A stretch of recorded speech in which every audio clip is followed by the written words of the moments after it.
देखिए, engineering chemistry में हम एक और नई यूनिट स्टार्ट करने जा रहे हैं जिसका नाम है वाटर। तो वाटर को हम केमिस्ट्री के पर्सपेक्टिव से ना पढ़ करके बेसिकली हम इंजीनियरिंग के पर्सपेक्टिव से पढ़ेंगे।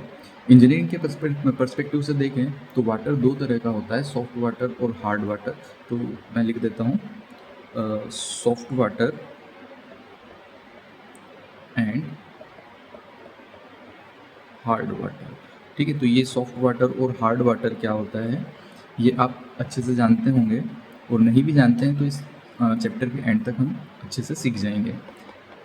हम बात करेंगे हार्ड वाटर की या हार्डनेस ऑफ वाटर की, हार्डनेस ऑफ वाटर की, जो कि इस यूनिट का सबसे मेन टॉपिक है। ये पूरी यूनिट वाटर के हार्डनेस के इर्द गिर्द ही घूमती है। तो यहाँ पर हम टाइप्स ऑफ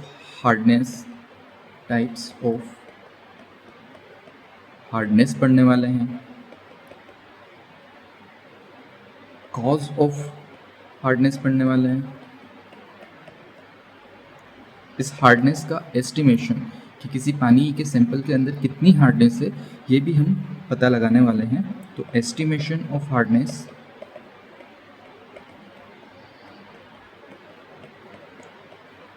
इसकी कुछ विधियां हम पढ़ेंगे, इसके साथ रिमूवल ऑफ हार्डनेस।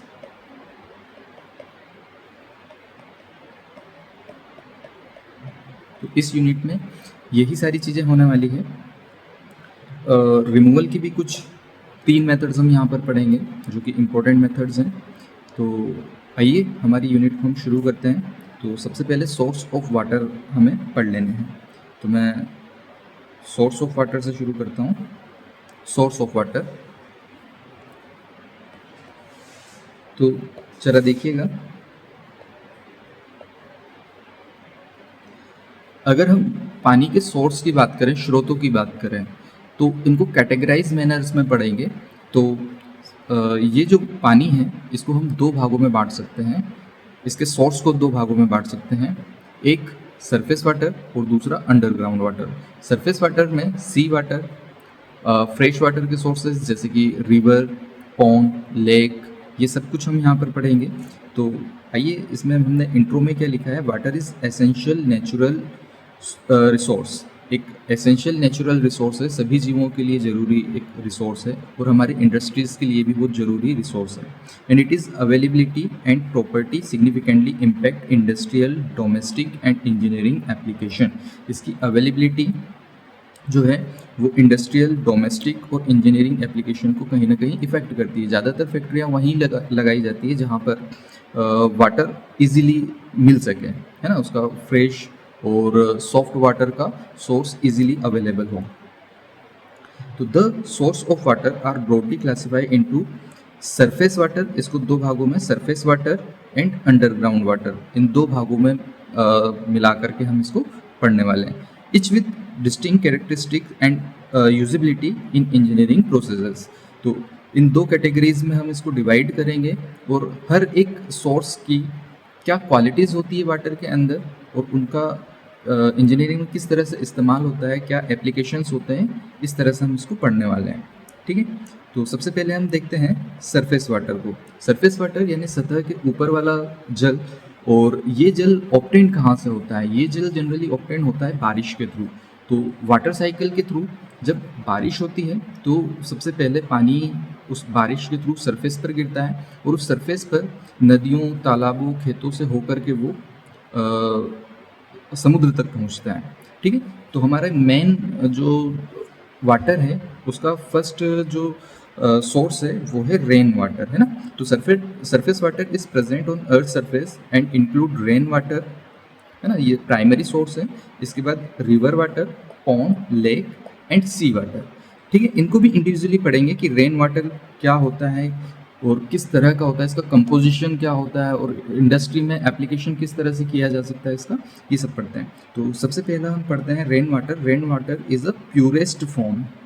क्या लिखा है, rain water is purest form, ये सबसे शुद्ध जल होता है। क्यों? क्योंकि ये वाटर बॉडीज़ के में से जो वाटर प्रेजेंट होता है इसके इवोपरेशन से, जब वाटर साइकिल में क्लाउड्स बनते हैं, है ना, तब ये बारिश के रूप में गिरता है, और ये जो बारिश की बूंदें होती हैं ये वाटर की सबसे प्यूरेस्ट फॉर्म होती हैं। लेकिन ध्यान रहे जब ये ऊपर से नीचे की तरफ पानी गिरता है तब कुछ गैसेस इसके अंदर डिसॉल्व हो सकती हैं। तो from the natural water originating from the condensation of atmospheric water vapour, तो हवा के अंदर जो वाटर वेपर के फॉर्म है वो क्लाउड फॉर्म करते हैं और ये रेन के फॉर्म में बरसते हैं। It is typically free from dissolve salt, इसके अंदर किसी भी तरह के डिजोल्व सॉल्ट नहीं होते हैं, हालांकि कुछ गैसेस डिजोल्व होती हैं, and harmful contaminants but can absorb gases like CO2 and SO2, है ना। कुछ गैसेस जैसे CO2 और SO2 उसके अंदर डिजोल्व हो सकती है। इसके इंजीनियरिंग एप्लीकेशंस की बात करें कि इंडस्ट्रीज़ के अंदर इसके इस्तेमाल किस तरह से किया जा सकता है, तो ध्यान दें जब डिस्टिलेशन प्लांट नहीं हुआ करते थे तब लेबोरेटरीज़ के अंदर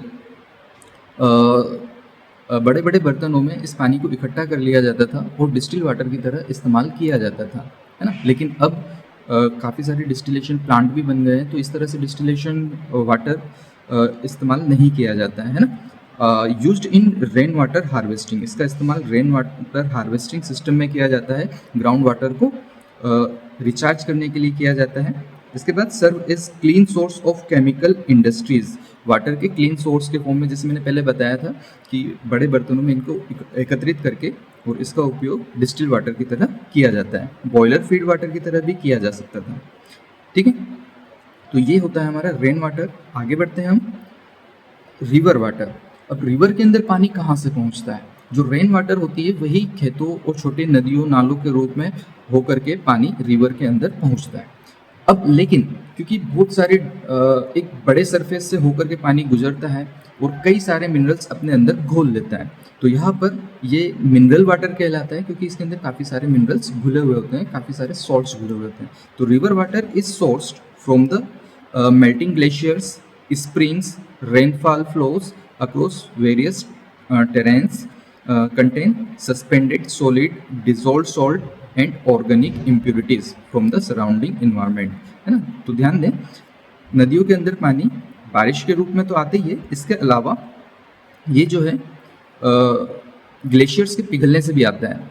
लेकिन जिन रास्तों से होकर के नदियाँ गुजरती है वहाँ पर उपस्थित सारे सॉल्ट्स और बहुत सारे सॉलिड इसके अंदर सस्पेंडेड फॉर्म में घुल सकते हैं। इसके अलावा कुछ ऑर्गेनिक मैटर भी इसके अंदर घुला हुआ हो सकता है। अब इसके अगर इंजीनियरिंग एप्लीकेशंस देखें तो वाइड इंजीनियरिंग एप्लीकेशन है, हम ज़्यादातर रिवर वाटर का ही इस्तेमाल इंजीनियरिंग में करते हैं। तो पहला इसका इंजीनियरिंग एप्लीकेशन है इरिगेशन, है ना, यानी कि खेती करने के लिए हम इस पानी का इस्तेमाल करते हैं। दूसरा है हाइड्रो इलेक्ट्रिक पावर प्लांट्स, है ना। तो इन नदियों के ऊपर बांध बना दिए जाते हैं और इसकी जो पोटेंशियल एनर्जी है उसका कन्वर्जन जनरेटर की हेल्प से इलेक्ट्रिसिटी के फॉर्म में कर लिया जाता है। ये हाइड्रो इलेक्ट्रिक पावर प्लांट में किया जाता है। इसके अलावा थर्मल पावर प्लांट के अंदर भी बॉयलर के अंदर पानी को गर्म करके इसका इस्तेमाल किया जा सकता है। फिर आता है इंडस्ट्रियल कूलिंग। इंडस्ट्रियल कूलिंग में widely use in cooling towers for the thermal power plant. Thermal power plant में कूलिंग टावर होते हैं जहाँ पर नदियों के जो ठंडा पानी है उसको सीधे ही इस्तेमाल किया जाता है, उनको उन गैसेस को ठंडा करने के लिए, वाटर वेपर को ठंडा करने के लिए, ठीक है। आगे बढ़ते हैं। नेक्स्ट है pond and lakes. Pond and lakes, तो पॉन्ड का मतलब होता है तालाब और लेक का मतलब होता है झील। देखा जाए तो दोनों एक जैसी चीज़ें हैं। झील जो है नेचुरली और तालाब भी नेचुरली हो सकते हैं और आर्टिफिशियल भी हो सकते हैं, ठीक है।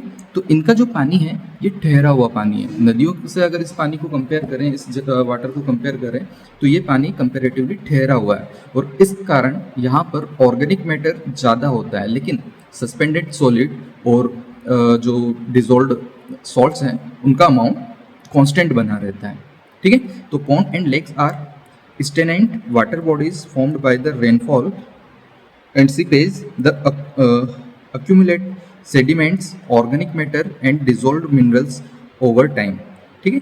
इसके इंजीनियरिंग एप्लीकेशंस देख लेते हैं। Used in construction for the concrete mixing, इसका इस्तेमाल कंक्रीट मिक्सिंग में किया जा सकता है। supports industrial requiring large amount of water such as textile and steel plant. Textile और स्टील प्लांट में इसका इस्तेमाल सॉल्वेंट की तरह काफ़ी ज़्यादा किया जाता है। तो आगे बढ़ते हैं। नेक्स्ट है सी वाटर। एक और सोर्स के बारे में पढ़ रहे हैं, सी वाटर। अब सी वाटर बाकी सभी सोर्स ऑफ वाटर से बिल्कुल ही अलग है। क्यों? क्योंकि इसके अंदर डिजोल्व मिनरल्स का जो अमाउंट है वो काफ़ी ज़्यादा होता है और इस कारण से इसका इस्तेमाल ज़्यादातर इंडस्ट्रीज़ में नहीं किया जाता है। इरिगेशन के लिए या फिर डोमेस्टिक यूज़ के लिए भी नहीं किया जा सकता है। डोमेस्टिक यूज़ इसका तभी किया जा सकता है जब इसको हम किसी तरह से रिफाइन करके पोर्टेबल वाटर बना सकें। तो सी वाटर को अगर हम देखें तो sea water make up about 97% of the earth's water, है ना। तो जब वाटर डिस्ट्रीब्यूशन देखेंगे तो वहाँ पे भी इसको समझेंगे कि 97% जो वाटर है पूरी अर्थ के ऊपर वो कहीं ना कहीं सी के फॉर्म में है, समुद्र के रूप में है, और ये सॉल्ट वाटर होता है। सप्लाई एंड इट्स हाईली सेलाइन, ये बहुत ज़्यादा सेलाइन है, कंटेनिंग अप्रोक्सीमेटली 3.5% डिजोल्व सॉल्ट, लगभग 3.5% इसके अंदर डिजोल्व सॉल्ट होता है, जिसमें मेनली NaCl है। इसके अलावा KCl या कैल्शियम के सॉल्ट्स भी हो सकते हैं। कैल्शियम, एल्यूमिनियम, आयरन, इन सभी के सॉल्ट्स इस समुद्र के पानी के अंदर होते हैं। इंजीनियरिंग एप्लीकेशन देखें तो एज सच ऐसा कोई वाइड इंजीनियरिंग एप्लीकेशन नहीं है, लेकिन इसको जब हम मिनरल वाटर में या फिर डिस्टिल वाटर में कन्वर्ट कर लें तब इसका कोई इस्तेमाल किया जा सकता है। तो desalination converted to portable water through reverse osmosis और डिस्टिलेशन। तो रिवर्स ऑस्मोसिस एक प्रोसेस होती है या फिर डिस्टिलेशन, जिसमें पानी को गर्म करके फिर से ठंडा कर लें, फिर से कंडेंस कर लें, तो ये डिस्टिलेशन कहलाता है। तो इस प्रोसेस की हेल्प से इसको पोर्टेबल वाटर बनाया जा सकता है। कई सारी कंट्रीज़ जो कोस्टल एरियाज़ में हैं तो वहाँ पर जो मिनरल वाटर है या पोर्टेबल वाटर है वो इजीली अवेलेबल नहीं है, तो वहाँ पर सी वाटर को ही डिस्टिलेट करके या रिवर्स ऑस्मोसिस टेक्निक का यूज़ करके पोर्टेबल बनाया जाता है। इसका इस्तेमाल लेकिन कूलिंग सिस्टम्स में किया जा सकता है।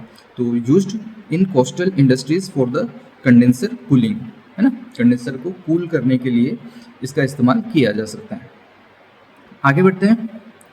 आगे हम बात करेंगे अंडरग्राउंड वाटर की। तो अंडरग्राउंड वाटर जैसा कि नाम से क्लियर है, ये ग्राउंड के नीचे होता है। अब ग्राउंड्स के अंदर ये पानी आता कैसे है? तो समझिए, जब रेनफॉल होती है, जब बारिश होती है, तब सरफेस के अंदर कई सारे पोर्स होते हैं। इन पोर्स में से होकर के पानी धीरे धीरे रिस करके नीचे पहुंचता है और वहाँ हार्ड रॉक्स के बीच में इकट्ठा हो जाता है, तब ये सरफेस अंडरग्राउंड वाटर कहलाता है। जब हम यहाँ पर बोरिंग या फिर आप कह सकते हैं बोरवेल या फिर जो सिंपल वेल है वो बना करके इस पानी को इजीली बाहर निकालते हैं और यूज़ करते हैं। तो underground water refers for the water stored beneath the earth, जो अर्थ क्रस्ट के अंदर दबा हुआ है। सरफेस इन सॉइल लेयर के अंदर भी हो सकता है। Rocks formation known as aquifers, it include water from the well and springs formed by the infiltration of rainwater and surface water through soil and rock layers, naturally filtered and relatively free of the suspended impurities. इसके अंदर suspended impurities काफ़ी कम होती हैं, है ना, क्योंकि ये धीरे धीरे रिस करके ज़मीन के अंदर इकट्ठा होता है। तो यहाँ पर जो सॉलिड फॉर्म में इम्प्योरिटीज़ है वो इतनी ज़्यादा इकट्ठा नहीं होती है, बट में कंटेन डिजोल्व मिनरल्स, लेकिन इसके अंदर काफ़ी सारा मिनरल्स ज़रूर डिजोल्व होता है, मेनली कैल्शियम और मैग्नीशियम। आपने कभी ऑब्जर्व किया होगा। चलो मैं हार्डनेस वाले इसमें बताता हूँ इस चीज़ को। आगे बढ़ते हैं। Excessive extraction can cause depletion and contamination by industrial influents and sea water instruction in coastal areas, है ना। तो इस तरह से इन्फ्लुएंट भी हो सकता है। इसके अगर हम इंजीनियरिंग एप्लीकेशंस को देखें तो कई ज़्यादा इसके इंजीनियरिंग एप्लीकेशंस है। इसका इस्तेमाल हम इरिगेशन के लिए भी करते हैं। तो used in concrete preparation and other construction activities, concrete preparation और कंस्ट्रक्शन एक्टिविटीज़ में इसका इस्तेमाल किया जा सकता है। एसेंशियल फॉर एग्रीकल्चर और डोमेस्टिक वाटर को फुलफिल करने के लिए भी इसका इस्तेमाल होता है, specially in the areas with limited surface water, commonly employed in the manufacturing processes where high purity water is not critical, जहाँ पर आपको वाटर की हाई प्योरिटी एसेंशियल ना हो, उन सभी जगहों पर अंडरग्राउंड वाटर का इस्तेमाल किया जा सकता है। ठीक है, तो ये मैंने सोर्स ऑफ वाटर आपको पढ़ाए हैं। आगे की टॉपिक में हम पढ़ेंगे वाटर का distribution on earth crust. Earth crust के ऊपर वाटर किस तरह से डिस्ट्रीब्यूटेड है। ठीक है, तो water is one of the most abundant resources of the earth. Earth के ऊपर मोस्ट एबंडेंट रिसोर्स है जो कि फ्रीली अवेलेबल है, covering approximate 71% of the planet surface, है ना। जितना कह सकते हैं कि जितना रहने के लिए जगह नहीं है, उससे ज़्यादा पानी इस धरती के ऊपर है। कहें कि 71% जो है वो पानी से घिरा हुआ है अर्थ की जो सरफेस है, और बाकी जो है 29% में सिर्फ सरफेस है जिस पर सभी लोग रहते हैं, सारे देश जहाँ पर हैं। तो however it is distribution across different forms and resources is highly uneven, है ना। इसके जितने भी सोर्सेज हैं वो बहुत ज़्यादा अनइवन है, which impact it availability for human use. ठीक है, और आपने देखा होगा कि दुनिया की सभी सभ्यताएं भी कहीं ना कहीं नदियों के किनारे जन्म ली है, तो एक एसेंशियल रोल प्ले करता है वाटर ह्यूमन के लिए। और क्योंकि ये वाइडली डिस्ट्रीब्यूटेड है और अलग अलग तरह से डिस्ट्रीब्यूटेड है ना, तो ये कहीं ना कहीं ह्यूमन लाइफ को इम्पैक्ट करता है और साथ में इंडस्ट्रीज़ को भी इम्पैक्ट करता ही है।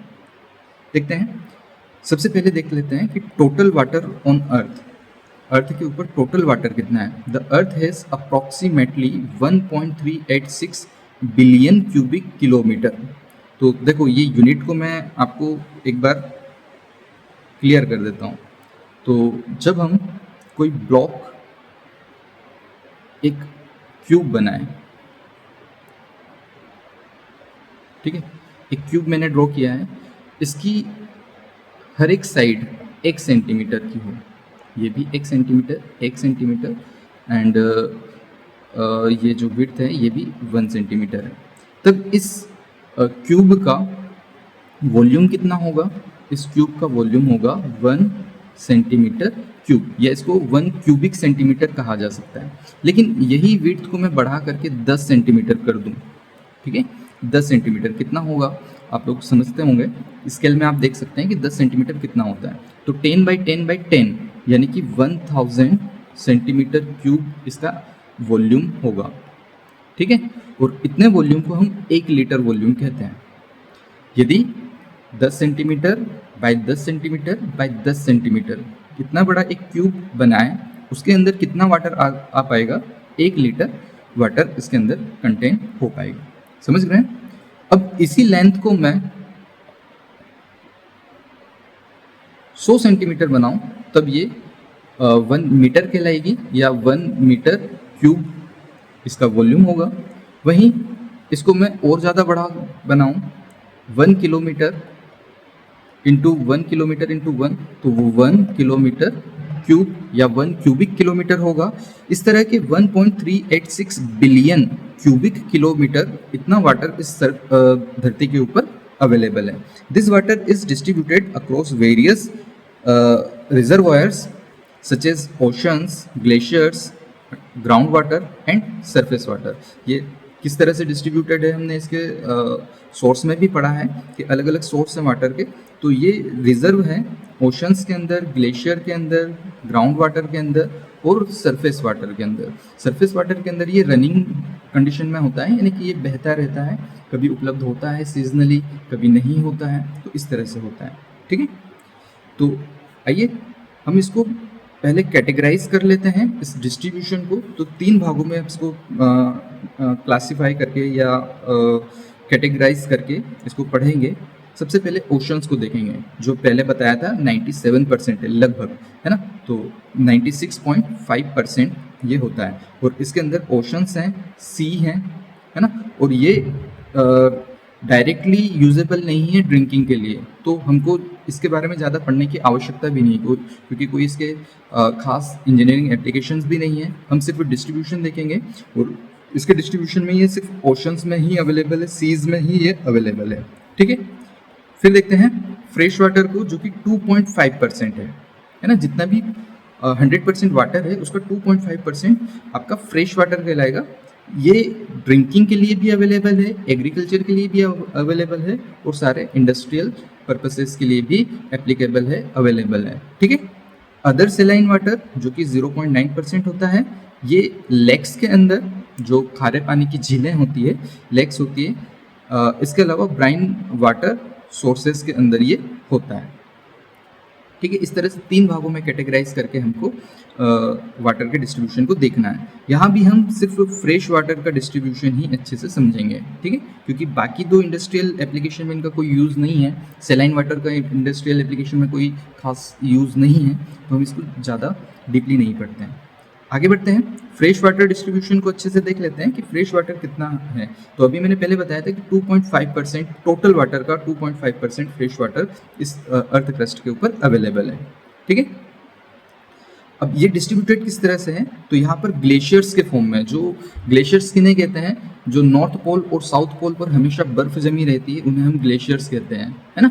तो ग्लेशियर्स और आइस के फॉर्म में 68.7% ये होता है, यानी कि इतना जो वाटर है, ये 2.5% का भी 68.7% वाटर जो है ये ग्लेशियर्स के फॉर्म में होता है ना। और ये भी ह्यूमन के लिए एक्सेसिबल नहीं है।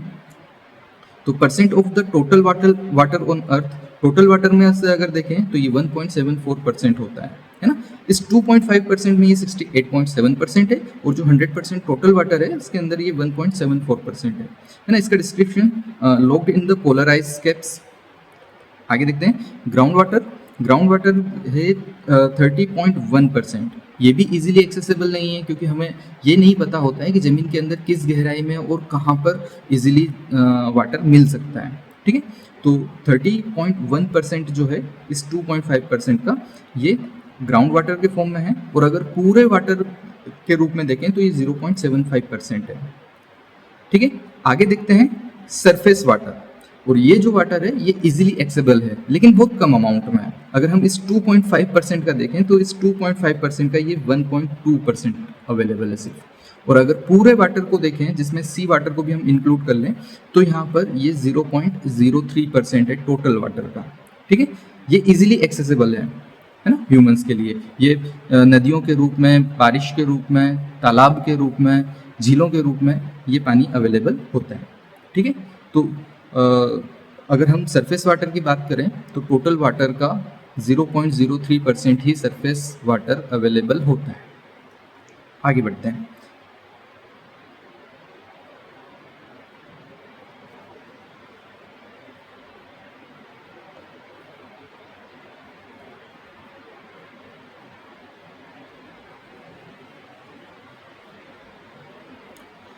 देखिए अगली स्लाइड में देखिए,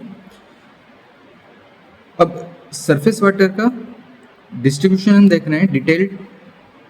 तो सरफेस वाटर जो है ये किस तरह से डिस्ट्रीब्यूटेड है, तो ये लेक्स के अंदर, रिवर के अंदर, स्वैम्प एंड वेटलैंड के फॉर्म में, एटमॉस्फेरिक वाटर जो वेपर के फॉर्म में है, इसके अलावा बायोलॉजिकल वाटर जो ह्यूमन बींग्स, एनिमल्स और प्लांट्स की बॉडीज के अंदर है।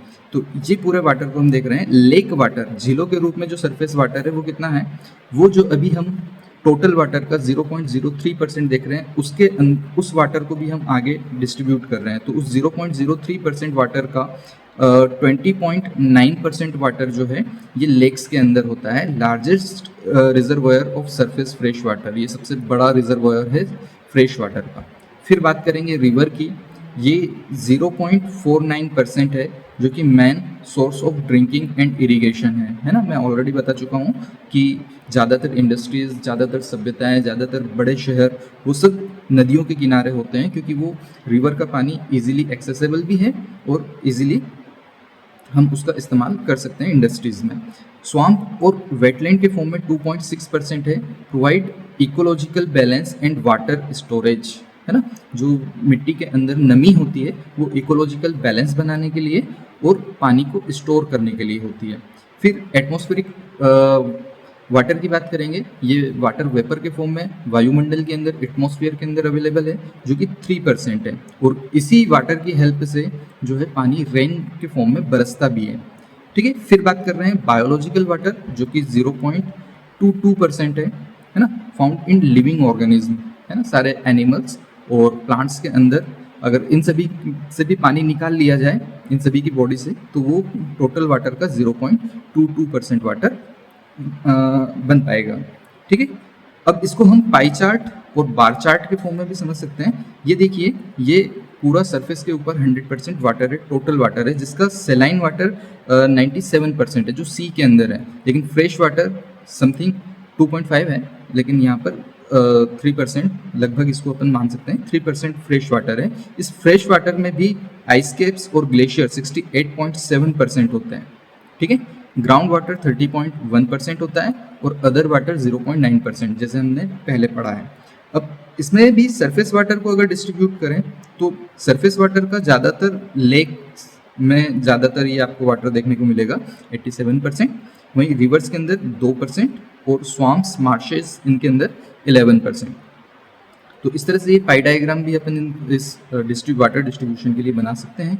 वहीं बार डायग्राम के थ्रू भी इसको समझाया जा सकता है कि जो टोटल वाटर है, ये जो है, ये टोटल वाटर के लिए हमने बार क्रिएट किया है, जिसके अंदर 96.5% ओशंस के अंदर सेलाइन वाटर है, वहीं अदर सेलाइन वाटर भी है 0.9%, और ये जो है लगभग 3% या 2.5% अपन कह सकते हैं ये फ्रेश वाटर है। अब इस फ्रेश वाटर को अगर हम डिस्ट्रीब्यूट करें तो ये फ्रेश वाटर है।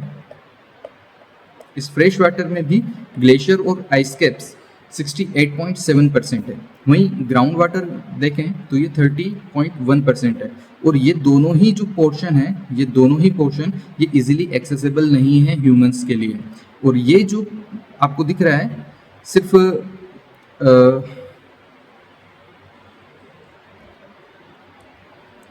0.03% टोटल वाटर का, ये जो दिख रहा है आपको, ये सरफेस वाटर है, और ये सरफेस वाटर इजीली एक्सेसिबल है। तो अगला जो है, हम सरफेस वाटर के लिए डायग्राम बना रहे हैं। सरफेस वाटर का सबसे ज़्यादा जो पार्ट है वो ग्लेशियर्स है ना, आइस के फॉर्म में 69% होता है, लेक्स के अंदर 20.9% होता है, और ये अलग अलग जगहों पर, जो जैसे कि हमने ऊपर की टेबल में देखा है, उस तरह से डिस्ट्रीब्यूटेड है।